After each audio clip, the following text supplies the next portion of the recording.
Buenas tardes a todos los presentes. En esta sesión tiene lugar la clausura de la 8ª Conferencia Internacional sobre Estudio de Turismo y de Ocio.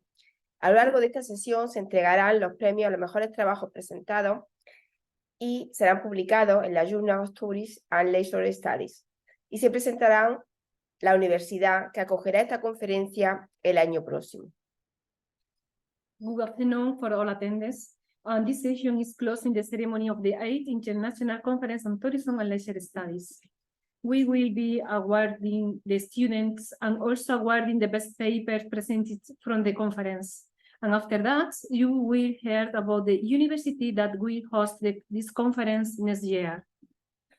En primer lugar, la profesora Ana Isabel Polo Peña, de la Universidad de Granada, será la que entregará los premios a los mejores trabajos presentados en esta conferencia. First of all, Professor Ana Polo, myself, Professor of Marketing at the University of Granada, will present the awards. Yes, okay. I'm starting with the presentation of the awards. For this, I need to move the presentation, please. One slide. I am sorry for these details of the presentation, but technology is complex. So, as Professor Fria said, this is the moment to the recognition for collaboration and contribution for this Congress. And we have 2 lines of awards. The first one is Scholars Awards. And this is the recognition for, in this case, 3 students because their commitments with the Congress and with the work of this Congress, the hard work during these days, and the kindness to all of us. So in this year, in this ceremony, the Scholars Awards are for Antonio Emilio Navarro, welcome, Almudena Martinez Flores, congratulations, and Claudia Rivero Pereira Nano.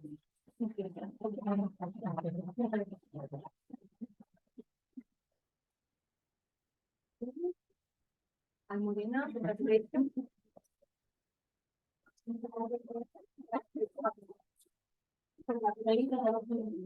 Okay, with the certificate, this yes.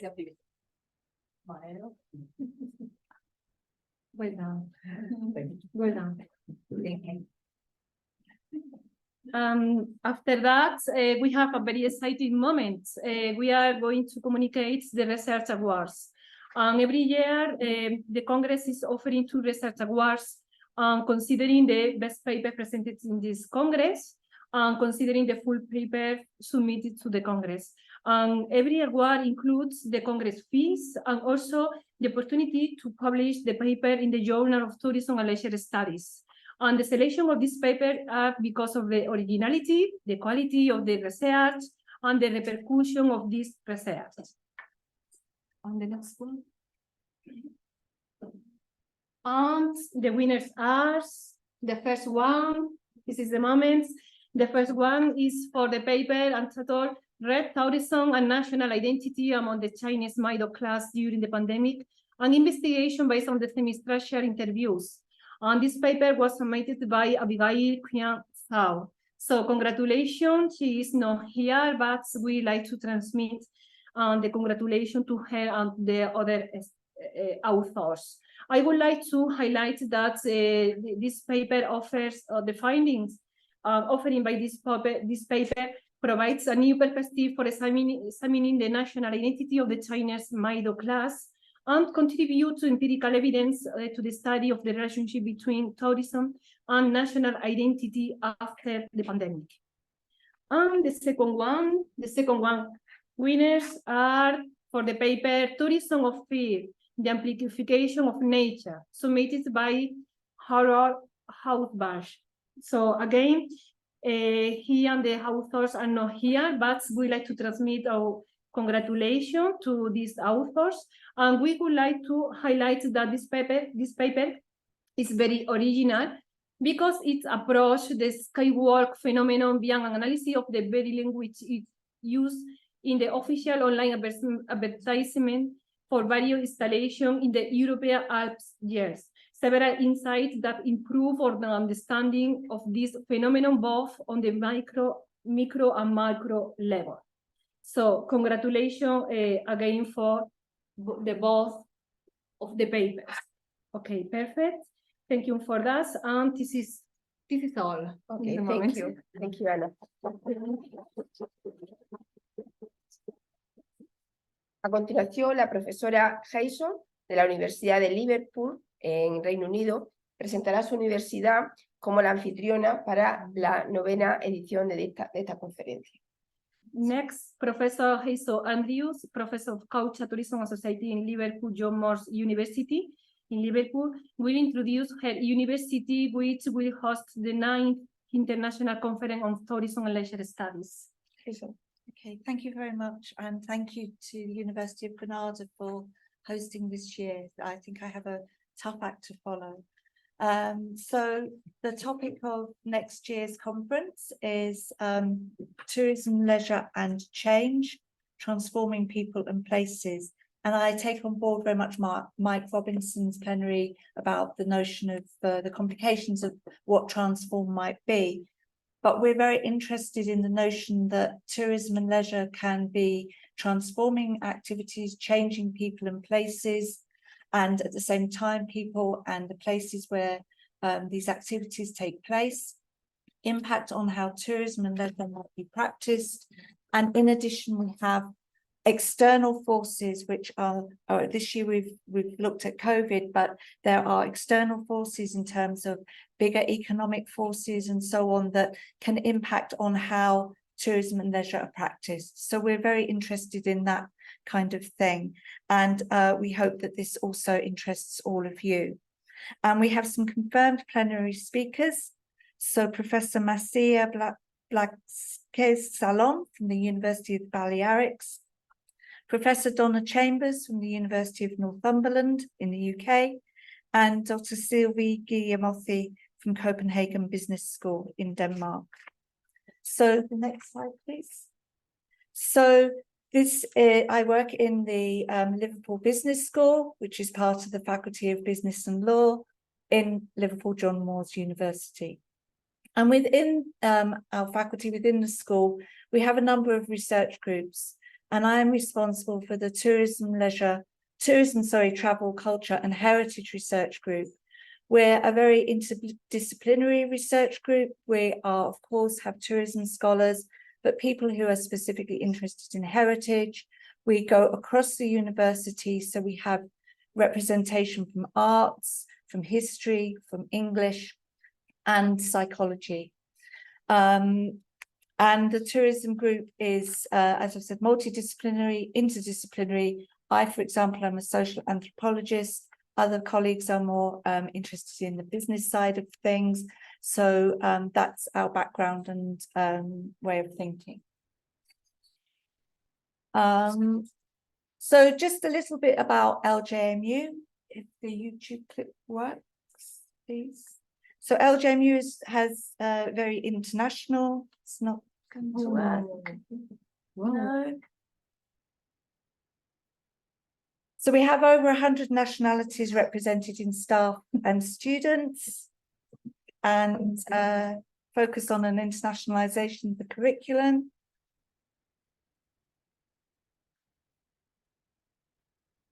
If it doesn't work, you just have to come to Liverpool to find out.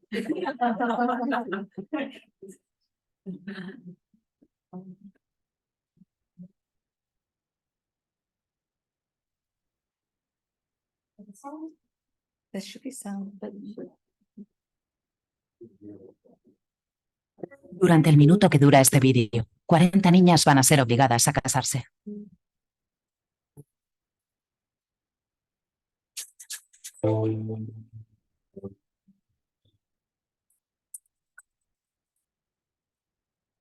We have a unique heritage and ambitious plans for the future. Our roots go back to 1823, to the foundation of the Liverpool Mechanics and Apprentices Library and Institute. We grew and evolved over the decades, becoming a university in 1992, and we are now ranked in the top 600 universities in the world.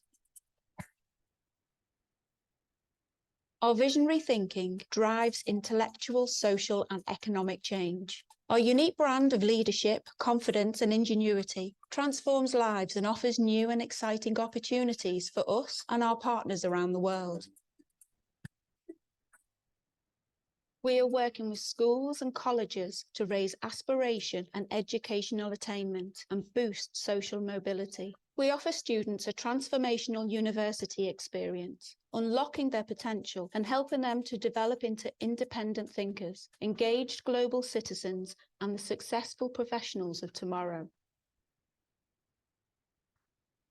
Disciplinary diversity is a key strength of our academic portfolio, which incorporates undergraduate degrees and taught master's programs. Our curriculum is practice-led and research-informed. Our students engage with the latest advances and discoveries in their discipline, fueling their engagement with their studies and enhancing their future prospects. Close links with professional bodies and organisations operating in all sectors of the economy also helps ensure our degrees meet the needs of employers for skilled graduates. Our research and knowledge transfer landscape is outward-facing, with academics and research teams motivated to find solutions to real-world problems. Our research collaborations stretch across 3 continents, enabling us to work with some of the best minds, organisations and facilities in the world. We pioneered a new discipline in 1975 when we launched the world's first single honours degree in sports science. Now, our Research Institute for Sport and Exercise Sciences is ranked 6th best sports science department in the world, with 80% of its publications being co-produced with international collaborative partners. We have developed the world's largest robotic telescopes, discovered new Earth-sized planets, and created realistic simulations of galaxies from 14 billion years ago, cementing our global reputation for excellence in astronomy and astrophysics. Our interdisciplinary health research is helping develop life-changing approaches to the treatment and prevention of illness and how to maintain a healthy mind and body. As one of Liverpool's major anchor institutions, we directly contribute to the economic growth of the Liverpool City region and further afield. We continue to make huge investments in the city and its people through innovative research, collaborative ventures and skills development. From supporting local charities to providing pro bono legal services or working in partnership with Liverpool's arts and cultural organisations, we play a vital role in promoting positive social change and equality of opportunity within the communities we serve. We are expanding our global operations to create a network of modern civic universities in Southeast Asia, North America, and around the world to focus on mutual areas of interest and concern.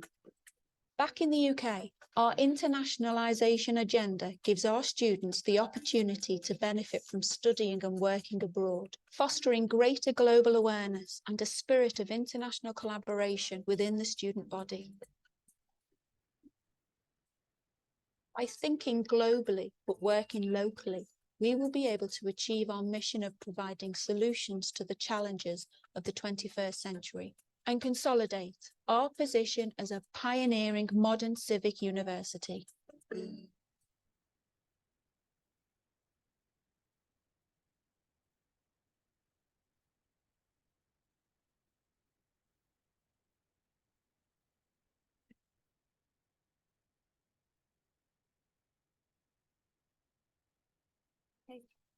So the next slide.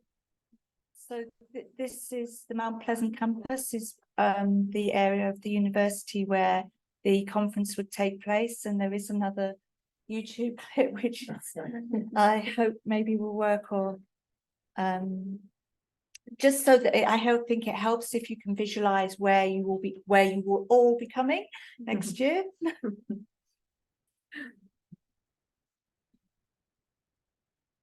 And it also gives a flavour. Welcome to Liverpool John Moores University. It gives a flavour of things about Liverpool, but I have another clip about Liverpool. This campus brings together students studying loads of different courses: humanities and social science, art and design, the screen school, education, justice studies and business. Let me show you around. Travelling to and from Liverpool is really easy. Whether you live at home or in Hull, you're never more than 10 minutes away from campus. Mount Pleasant has a great choice of student accommodation, all within walking distance of campus.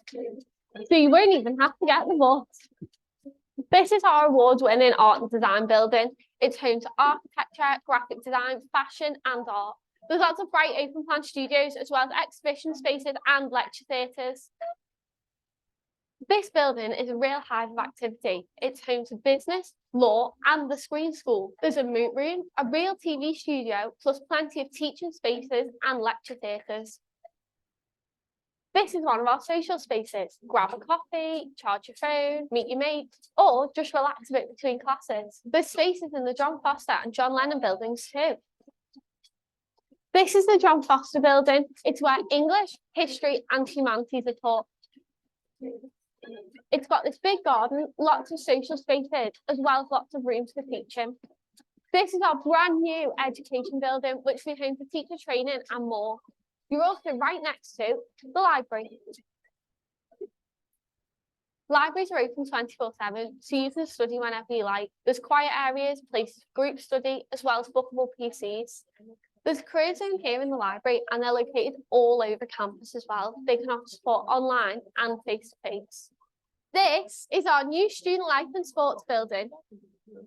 The Students' Union have lots of different hubs across the university, but they're based here, so get involved. There's so much to see and do here in Liverpool. You could grab some food or have a drink right here on Bold Street, go shopping in Liverpool One, pop down to the Albert Dock, or even visit one of our beaches or parks. You're going to love it.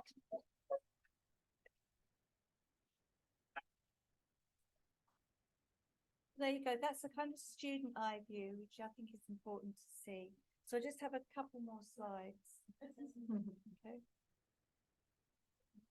We guarantee a room in our approved accommodation to all new students, home and international, undergraduate and postgraduate. And we always house new LGMU students together. Undergraduates can book.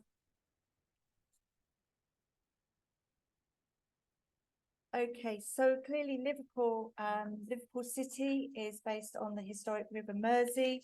Some of you may be familiar with the football clubs, Liverpool, Everton, the waterfront, of course, which we have a picture of here, a place of heritage, international culture, important museums, Tate Liverpool, music, and things around transport, if you're interested in those kinds of things, in museums and the port in general. So my last duty, I feel, is to tell you about things you can do in Liverpool should you arrive. And of course, one of the good things about Liverpool is once you're there, you will have access to other parts of the UK if you wanted to extend your stay. So going to the Lake District isn't without reach, going to the Peak District, even into North Wales, Snowdonia. So it's a great location to come and enjoy a conference and then explore some more of the UK afterwards. So if I could go to the final slide, and another YouTube clip, I'm afraid, because it's more succinct than I would be. So if anybody has any questions, if you see me for the remainder of the conference, then I'll do my best to answer. El mundo nos está pidiendo una comunicación más sostenible. It's the little things that mean an awful lot. Liverpool is a maritime city in the northwest of England, where the River Mersey meets the Irish Sea, a key trade and migration port from the 18th to the early 20th century. It's also famously the hometown of the famous group The Beatles. Liverpool is considered to be a capital of culture in both England and Europe, with numerous art galleries, museums, and attractions to interest all the family. Before we get into the top 10 things to do in Liverpool, we've included links in the description to various discount codes, and links to resources of things to do, so make sure you check those out. At number 10 is Tate Liverpool and the historic Albert Dock. Liverpool is famous for its art collections, and Tate Liverpool is one of the most well-known galleries. Tate Liverpool features work from the Tate collection that showcases British art from the 16th century to the present day, specializing in contemporary and modern art. The gallery stands on the historic Albert Dock, a heritage site that is a great place to find entertainment and food, as well as explore the well-preserved history of this maritime city. Number 9 is St. John's Beacon Viewing Gallery, the Radio City Tower. The Radio City Tower is Liverpool's world-famous radio tower. Built in 1969, it is over 400 feet tall, and originally had a revolving restaurant at the top. Today, there is an observation deck open for visitors, and you can take an elevator to the top for some of the best panoramic views of the city, and to stand in a historic piece of Liverpool. At number 8 is the Hop-on Hop-off Bus Liverpool. The Hop-on Hop-off Bus Liverpool is the best way to see all you want in this large port city, home to stunning architecture, world-class museums, and great attractions. From the Cavern Quarter to the historic Albert Dock, hop on and off whenever you like, at all of Liverpool's best, most convenient locations for sightseeing. Each bus is equipped with panoramic windows and an informative live guide, giving helpful commentaries along the route. Number 7 is the Cavern Club. The Cavern Club is very famous in the music scene as the home of the Beatles during their early years. This underground cellar originally opened in 1957 as a jazz club and quickly became the hub of rock and roll during the 1960s. The Beatles performed at the Cavern Club nearly 300 times in 2 years. Visit the new Cavern Club to take a photo by the stage or to catch an act following in the footsteps of the famous four. At number 6 is the Magical Beatles Museum. Visit one of the largest singularly owned authentic Beatles collections in the world, in the heart of their hometown, Liverpool. See vintage clothes, letters, telegrams, posters, flyers, jewelry, and get close to authentic instruments, like George Harrison's guitar and Ringo's snare drum. Combining a fantastic audiovisual experience with a huge collection of memorabilia, the Magical Beatles Museum will inspire thousands of Beatles fans looking to learn even more, right in the place where it all started. Number 5 is Sefton Park. Sefton Park is one of Liverpool's largest public parks. With almost 250 acres, this Grade 1 listed site provides an abundance of wonderful green spaces. Kids will love the huge playground and multiplay area, while those enjoying horticulture can explore the Victorian Palm House, which is home to Liverpool's botanical collection. There are also caves and waterfalls to discover if you're feeling adventurous. At number 4 is Liverpool Cathedral. Liverpool Cathedral is Britain's largest church. This magnificent neo-Gothic building was designed by Sir Giles Gilbert Scott and is an absolutely stunning piece of architecture. The cathedral is free to enter and look around. However, the tower and audio tour is highly recommended. Travel to the top of the tower on the Tower Experience and enjoy unrivaled panoramic views from 500 feet above sea level. Number 3 is the Merseyside Maritime Museum. The Merseyside Maritime Museum is located on the historic Albert Dock and is the best place to go to learn about Liverpool's industrial and maritime history. The museum celebrates Liverpool's international importance, connecting Britain to many other nations and cultures. At the museum, you can learn about Liverpool's role in immigration, with many people traveling to America from Liverpool, as well as the famous ship Titanic, which had strong links to its registered city of Liverpool. At number 2 is the Liverpool FC Stadium Tour. A dominant football force for most of the 1970s and 1980s, Liverpool FC remains one of the world's most famous and best supported clubs. They played their home games at the wonderful Anfield Stadium that is north of the city centre. A tour of the stadium will reveal everything there is to know about the club's history. Plus, you'll get a glimpse inside the changing rooms, walk up the tunnel, and get to stand on the pitch itself. And at number 1 is the Mersey Ferry Cruise. The Daily River Explorer Cruise runs year-round and is a fantastic way for the whole family to see Liverpool's world-famous waterfront. The cruise offers unbeatable views of Liverpool's famous skyline, with an informative commentary guide to give you the facts as you go. Visitors will be captivated as the rich and fascinating history of this UNESCO World Heritage waterfront unfolds along the way. So that sums up our top 10 things to do in Liverpool. We hope you enjoyed. If you did, please leave a like, and if you're new here, feel free to subscribe. Until next video, have a great Okay, a couple of things to mention there is don't check out discount vouchers because they're probably not valid. And the UNESCO World Heritage is, unfortunately, Liverpool lost that status. Nevertheless, the waterfront and the buildings are still stunning. So thank you very much and hope to see you next year.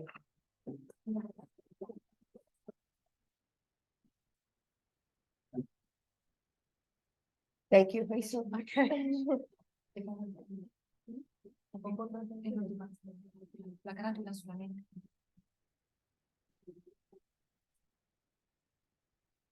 Bueno, para finalizar, simplemente comentar que Ha sido una conferencia en la que hemos tenido oportunidad de contar con grandes académicos, como el caso del profesor que está con nosotros, Michael Robinson, profesor de la Universidad de Nottingham, o Javier Font y Elizabeth Canterford.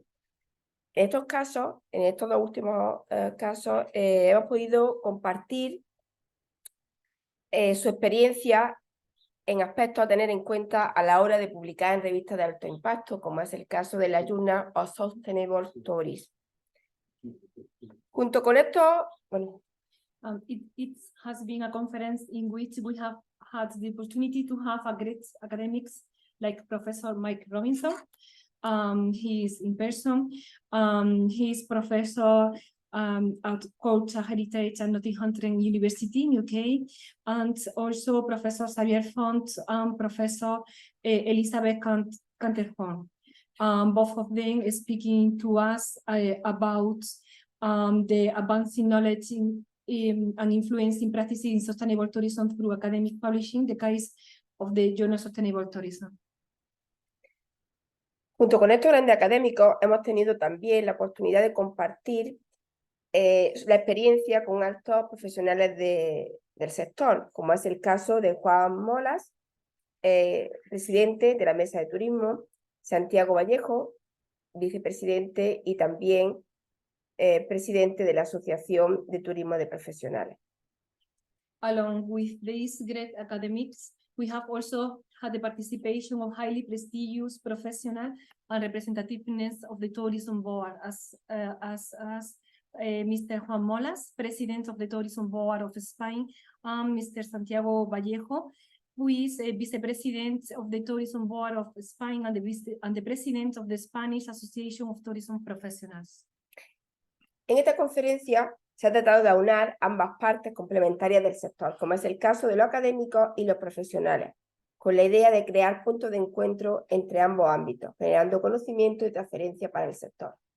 This conference has tried to bring together tourism academics and tourism practitioners with the idea of creating meeting points between both areas, generating knowledge and transfer for the sector. En esta conferencia se han presentado 52 trabajos y han participado más de 90 ponentes entre presenciales y online, procedentes de 19 países. Trabajos, todos ellos relacionados con la industria del turismo y del ocio.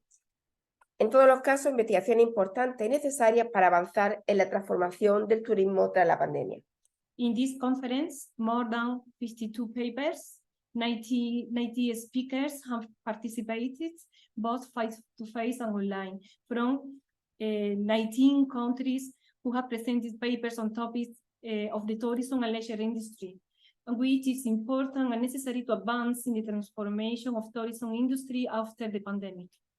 Asimismo, la multidisciplinaridad encontrada en las presentaciones, así como la procedencia de los ponentes de distintos países, han permitido generar un punto de encuentro para interactuar, compartir ideas y poder iniciar trabajos conjuntos que permitirán avanzar en el conocimiento del sector turístico.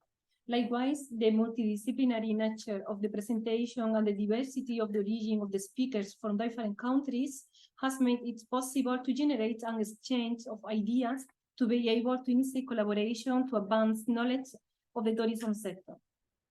Finalmente, únicamente queda dar las gracias a todos los participantes y ponentes por su presencia en esta conferencia y recordarles que mañana tendrá lugar la continuación de la misma con los casos de estudio y en este caso se presentarán en la Oficina Provincial de Turismo de Granada. It only remains for me to thank of the participants and speakers for their presence on this conference.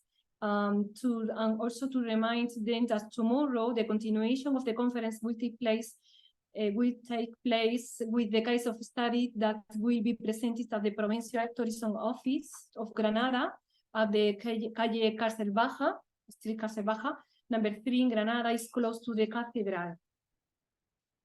También mañana tendrá lugar una visita guiada por la ciudad de Granada a partir de las 12:30 hasta las 2 y un almuerzo a las 2 en la taberna al pie de la torre. Pero hay que tener en cuenta que para dichas actividades hay que registrarse de 9:15 a 9:30 en la Oficina Provincial de Turismo de Granada. There will be a guide tour in the city center of Granada tomorrow from 12:30 to 2 o'clock in the afternoon. And after that, lunch at 2 o'clock in the afternoon at the Taberna al Pie de la Torre. This is close to the cathedral. For these activities, you must be registered between tomorrow in the morning between 9:15 to 9:30 at the Provincial Tourism Office of Granada. Y esta noche recordaros también que tenemos una cena a las 8:30 en el Mirador de Moraima. And also, we close today with a dinner, special ceremony, special dinner at the restaurant Mirador of Moraima, 8:30 in the night. Pues nada más, muchísimas gracias a todos y nos vemos mañana y continuamos. Thank you all of you very much, and see you this night in the ceremony dinner and tomorrow. So have a nice time.